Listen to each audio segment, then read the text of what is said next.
అంటున్నారు గానీ కంచుకోటలో ఉండే ప్రజలు పడే కష్టాలు పట్టించుకునే నాథుడే లేడని వైసీపీ అభ్యర్థి దీపిక అన్నారు. 10 సంవత్సరాల పాటు హిందూపురం ప్రజలు నందమూరి కుటుంబం మీద ప్రేమతో నమ్మకంతో ఓటు వేసి గెలిపిస్తే ఇక్కడ ఎమ్మెల్యే పిఏలు పరిపాలన చేస్తున్నారని ఎద్దేవా చేశారు. త్రాగునీరు లేక ప్రజలు ఎంతో బాధపడుతున్నారని చెప్పారు. ఇకపై ఆ దుస్థితి హిందూపురం ప్రజలకు రానివ్వకుండా తాను ఇక్కడే ఉంటూ వారి కష్ట సుఖాల్లో పాలు పంచుకుంటానంటున్న దీపికతో మా ప్రతినిధి ప్రతిమా ధర్మరాజు ఫేస్ టు ఫేస్.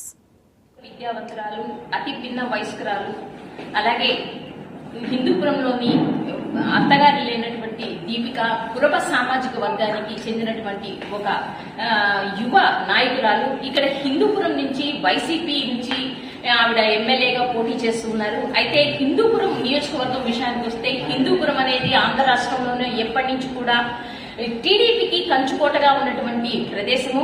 మరి ఇక్కడ టీడీపీ నుంచి చూసుకున్నట్లయితే జనసేన, బీజేపీ, టీడీపీ మూడు కూడా కూటమిగా ఈ రోజు ఎన్నికల బరిలో ఉన్నారు. అలాగే అసమ్మతి అభ్యర్థిగా టీడీపీ నుంచి స్వామి పరిపూర్ణానంద నిన్న నామినేషన్ వేయడం జరిగింది. ఇండిపెండెంట్ ఇంతమంది నడుమ ఎలాంటి రాజకీయ అనుభవం లేని దీపిక గారు ఎన్నికల బరిలో ఎలా నిలవబోతున్నారు మరి అనేటువంటి విషయాలు మాట్లాడడానికి ఈ రోజు హిందూపురం వైసీపీ ఎమ్మెల్యే ఉన్నారు. మేడం విషయాలు తెలుసుకుందాం. మేడం చెప్పండి, ఫస్ట్ ఆఫ్ ఆల్ మీకు ఎలాంటి రాజకీయ అనుభవం లేదు, అలాగే మీరు ఇక్కడ నాన్ లోకల్, ఇక్కడ పరిస్థితులు తెలియదు. మరి టీడీపీ నుంచి చూసుకున్నట్లయితే ఆయన గత 10 సంవత్సరాలుగా ఇక్కడ ఎమ్మెల్యేగా ఉన్నారు. వాళ్ళకి సంబంధించినటువంటి ఎప్పటి నుంచో టీడీపీ ఇది కంచుకోట అని అంటారు.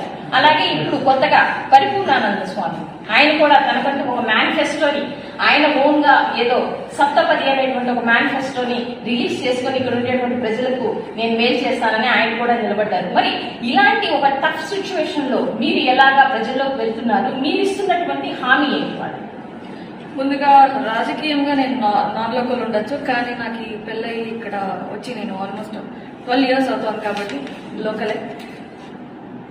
రాజకీయానికి నేను కొత్త అయినప్పటికీ ఒక ధ్యేయంతో ముందుకెళ్తున్నాను. ఎందుకంటే నేను టీడీపీ కంచుకోట అంటున్నారు హిందూపురు. ఆ కంచుకోటలో మన ప్రజల పరిస్థితి ఎలా ఉన్నదని నాకు తెలుసు. కరోనా టైంలోనే మేము చాలా సఫర్ అయినాము.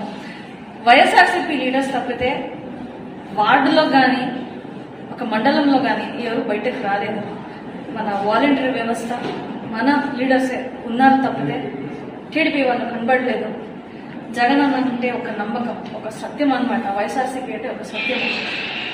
ఆ సత్యం నేను సపోర్ట్ చేస్తాను కాబట్టి అదే ధ్యేయంతో నేను ప్రజల్లోకి వెళ్తున్నాను. అదే కాపాడుతుంది అనుకుంటున్నాను. మన ప్రజల్లో సమస్యలు ఏదైతే ఉన్నాయో వినేదానికి కూడా ఇక్కడ సిట్టింగ్ ఎమ్మెల్యే వాళ్ళు ఎన్నుకున్న వాళ్ళు లేదు. ఆల్మోస్ట్ నేను రాజకీయాల్లోకి వచ్చి ఒక 10-11 నెలలు అవుతుంది. జనాల్లో ప్రజల్లో ఒక నమ్మకం ఏర్పడింది. నేనున్నాను, నేను వింటాను, మరి వాళ్ళ సమస్య ఏదైతే ఉందో, ఏదైతే సాధ్యమో నేను పరిష్కరిస్తున్నాను మన పార్టీ తరఫున. ఇది ఒక నమ్మకం కలిగింది. ఈ ధైర్యంతో మన జగనన్న ఇచ్చినటువంటి సంక్షేమ పథకాలు, ఈ ధైర్యంతో కూడా నేను ముందుకెళ్తున్నాను. ఇంకా టీడీపీ కంచుకోట అంటున్నారు, అయినప్పటికీ ఇక్కడ హిందూపూర్ పరిస్థితి చూస్తే పిల్లలు ఇంకా బయటికి వెళ్తున్నారు చదువుకోవడానికి. అదే కాకుండా ఇంకా పనులు చేసుకోవడానికి కూడా యువతులందరూ వెళ్ళిపోతున్నారు.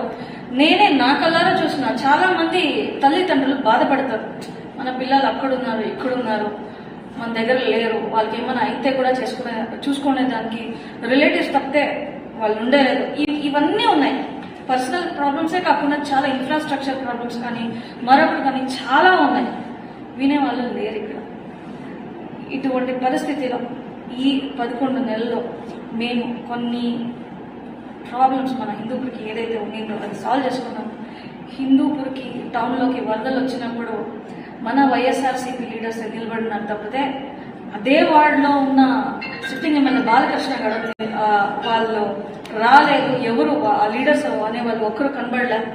మన కౌన్సిలర్స్, మన లీడర్స్ ఏడ్చుకుంటే మన ప్రజలకి ఎవరైతే వరదలకి గురి అయినారో వాళ్ళందరినీ ఒక చోట తీసుకెళ్లి వాళ్ళకి ఫుడ్ ఇచ్చేది కానీ, వాళ్ళకి నీళ్లు సౌకర్యం సదుపాయాలు ఏమైతే కావాలో అవన్నీ కల్పించినారు. ఇలా ఉంది మన హిందూపూర్ పరిస్థితి. మేము నిలబడినాము మన ప్రజల కష్టకాలంలో కాబట్టి ఆ ధైర్యంతో కూడా నేను ముందుకెళ్తున్నానండి. హిందూపురం నుంచి వైసీపీ అభ్యర్థిగా బరిలో ఉన్నటువంటి దీపిక చెప్తున్నటువంటి విషయము, జగన్మోహన్ రెడ్డి ప్రవేశపెట్టినటువంటి మేనిఫెస్టో ఏదైతే ఉందో అది వాల్యూ యాడెడ్ గా తయారై ప్రజల్లోకి వచ్చిందని, ఆవిడ గతంలో వైసీపీ ఇన్ఛార్జ్ గా ఉన్నప్పుడే ఎన్నో అభివృద్ధి కార్యక్రమాలు చేపట్టానని, తను ఎమ్మెల్యేగా గెలిపించుకుంటే వాళ్ళతోటి 24 గంటలు ఇక్కడే ఉంటూ వాళ్ళ సమస్యలు వింటూ వాళ్ళకు అందుబాటులో ఉంటూ అభివృద్ధి అంటే ఏందో చూపిస్తాను అని ఆవిడ చెప్తున్నారు.